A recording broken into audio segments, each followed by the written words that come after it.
आज सुबह बड़ी जल्दी उठ गया बेटा।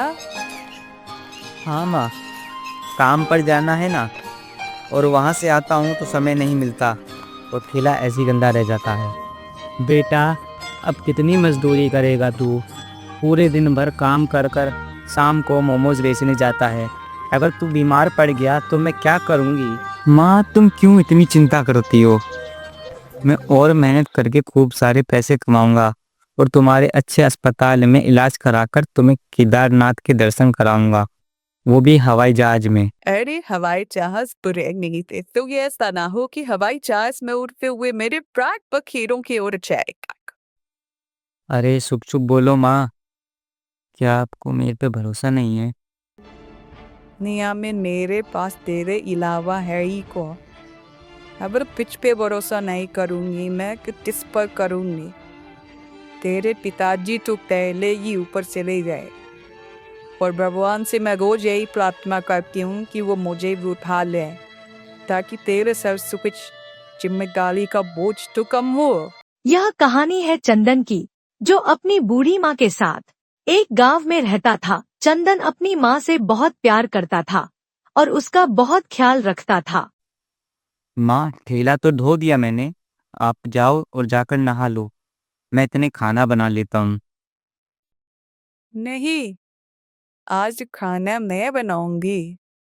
तू जाकर नहा ले। लेकिन माँ, डॉक्टर ने तो आपको कोई भी काम करने से मना किया है ना। चंदन अपनी माँ की बहुत फिक्र करता था। वह पूरे दिन भर काम कर कर पैसे कमाता था और ट्रक में बोरी भरता था और शाम को मोमोज बनाता था और बाजार में जाकर बेचता था। अच्छा माँ, मैं अब जा रहा हूँ। आज रविवार है तो काफ़ी भीड़ होगी बाजार में, और पता है रविवार को कमाई भी काफ़ी अच्छी होती है। ठीक है, मगर आज घर जल्दी आ जाना और अच्छे से काम करना। चंदन अपना ठेला उठाकर बाजार की ओर चल देता है। फिर बाजार पहुंचकर उसने अपना ठेला जमाया। भाई मोमोज तैयार है क्या? हाँ भाई, करम है, मैंने ये सारे मोमोज अभी अभी बनाए हैं।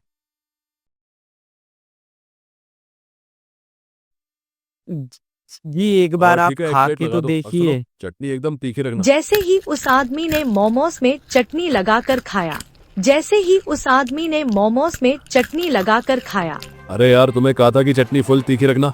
पर चटनी तो मैंने तीखी ही बनाई थी।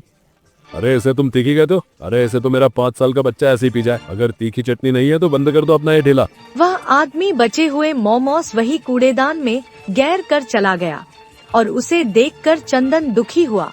थोड़े समय बाद भैया एक प्लेट मोमोज लगा दो और भैया चटनी फुल तीखी रखना, ठीक है? जी मैडम। भैया मैंने कहा था आपसे कि चटनी फुल तीखी लगाना, और इससे बढ़िया तो मैं बर्फी ही खा लेती। पर मैडम, मैंने तो काफ़ी तीखी चटनी बनाई है। अरे ये क्या खाक तीखी बनाई यार, आपके मोमोज तो ठीक है पर आपको चटनी बनानी नहीं आती। अरे आप चटनी तीखी बनाना सीखो पहले, बाद में लगाना ठेला। मैडम, मेरे वो मोमोज के पैसे।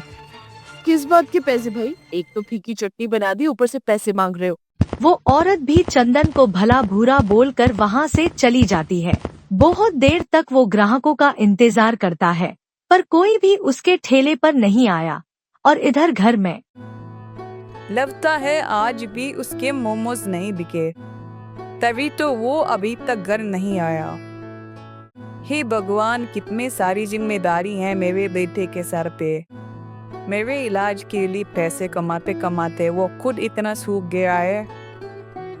हे ठाकुर जी, कुछ तो चमत्कार कर दे, कुछ तो चमत्कार पर बाकी बिहारी। इधर बाजार में चंदन अपने ठेले पर उदास बैठा था और मन ही मन सोच रहा था। ऐसे तो मुझे फायदे की जगह नुकसान हो जाएगा। कमाई कुछ हो नहीं रही और कल के लिए मैदा भी लेना है। घर में सब्जियां भी खत्म है और माँ की दवाई भी खत्म होने को आ गई है। अब मैं क्या करूं? चंदन ये सब सोच ही रहा होता है, तभी उसके ठेले पर एक बहुत ही सुंदर सी लड़की आती है। हालांकि उसके कपड़े थोड़े पुराने और मैले होते हैं। भैया, मुझे बहुत ही भूख लग रही है। 2 दिनों से मैंने कुछ नहीं खाया। मुझे कुछ खाने को दे दो ना। तुम्हारे पास पैसे हैं क्या मोमोज खाने के लिए? पैसे तो नहीं है मेरे पास, भूख भी बहुत तेज लग रही है। कोई बात नहीं, वैसे भी मुझे ये फेंकने पड़ेंगे, कोई खा ही नहीं रहा है। आज आपको जितना खाना है खा लो, वैसे भी मैं कल से मोमोज नहीं बेचूंगा। खुशी ने मोमोज की प्लेट हाथ में ले ली और जैसे ही उसने पहला मोमो लाल चटनी के साथ लगाकर खाया, बताओ चटनी कैसी है? तीखी नहीं है ना? सभी लोग सुबह से मुझे यही सुना कर गए हैं, और जितनी तीखी मैं बना सकता था उतनी तीखी बना दी मैंने। पर लोगों को तो चटनी में आग चाहिए, आग। मेरी तो समझ में नहीं आता कि बाकी लोग अपनी चटनी में तेजाब डालते हैं क्या? मुझे आप वो मिर्ची दिखाएंगे क्या जो आप चटनी बनाने में इस्तेमाल करते हैं? मिर्ची? उसका क्या करोगी तुम? खैर ये बताओ, और खाओगी क्या? हाँ, चटनी इतनी बुरी भी नहीं है, एक प्लेट और दे दो ना। तुम्हें घर नहीं जाना क्या? काफी देर हो गई और रात भी बीती जा रही है। मुझे अपना घर छोड़ना पड़ा, यहाँ मेरा कोई घर नहीं है। मैं कुछ समझा नहीं। दरअसल तू जा मेरी बच्ची, हम सब मिलकर भी तुझे बचा नहीं पाएंगे। परमा, एक बार मैं परीलोक से चली गई तो मैं कभी वापस नहीं आ पाऊंगी। मैं जानती हूँ मेरी बच्ची, पर अगर तू नहीं गई तो वो शैतान तुझे जबरदस्ती अपने साथ ले जाएगा और तुझ पर जुल्म करेगा। तू एक काम कर, तू धरती पर चली जा, वहां तुझे कोई ना कोई अच्छा इंसान जरूर मिल जाएगा। जा मेरी बच्ची, चली जा यहाँ से। क्या? क्या कहा तुमने? तुम एक परी हो? हाँ, धीरे बोलो, कोई सुन लेगा। लेकिन अब मेरे पास कोई जादुई शक्तियां नहीं है, इसलिए मैं तुम्हारी कोई इच्छा पूरी नहीं कर सकती। मेरी कोई इच्छा नहीं है। मैं एक परी से मिला, मेरे लिए वही एक बड़ी बात है। अगर मैं तुम्हारी कोई भी मदद कर सकता हूँ तो मुझे ज़रूर बताना। तुम सच में बहुत अच्छे इंसान हो। मुझसे कोई इच्छा मांगने की बजाय तुम मेरी मदद करना चाहते हो। अगर ऐसा ही है तो तुम मुझे कुछ दिन के लिए अपने घर में आसरा दे दो। कुछ दिनों बाद में फिर कहीं ना कहीं अपना आसरा ढूंढ लूंगी। हम्म, ठीक है, तुम मेरे साथ मेरे घर चल सकती हो, और तुम चिंता मत करो, मेरे घर पर मेरे साथ मेरी माँ भी रहती है। खुशी चंदन के साथ उसके घर चली गई। बेटा, ये तूने ठीक किया। आखिर जवान लड़की अपनी रात वो कहाँ जाएगी? खुशी चंदन और उसकी माँ का स्वभाव देखकर काफी खुश होती है। फिर उसी रात को चुपचाप उठी और घर के बगीचे में अपने जादू से मिर्ची का एक पेड़ लगा दिया और देखते ही देखते उसमें चमकदार और सुर्ख लाल मिर्च निकल आई। फिर वो चंदन की माँ के पास गई और उसने माथे पर प्यार से हाथ फिराकर वहाँ से चली गई। अरे, ये क्या? मैं तो बिल्कुल ठीक हूँ और पूरे शरीर में कोई दर्द भी नहीं हो रहा है। पूरा शरीर नया जैसे लग रहा है। सच में माँ? हाँ चंदन, पर ये कैसा जादू है? और वो देख, नादन में एक मिर्ची का पेड़ कैसे आ गया?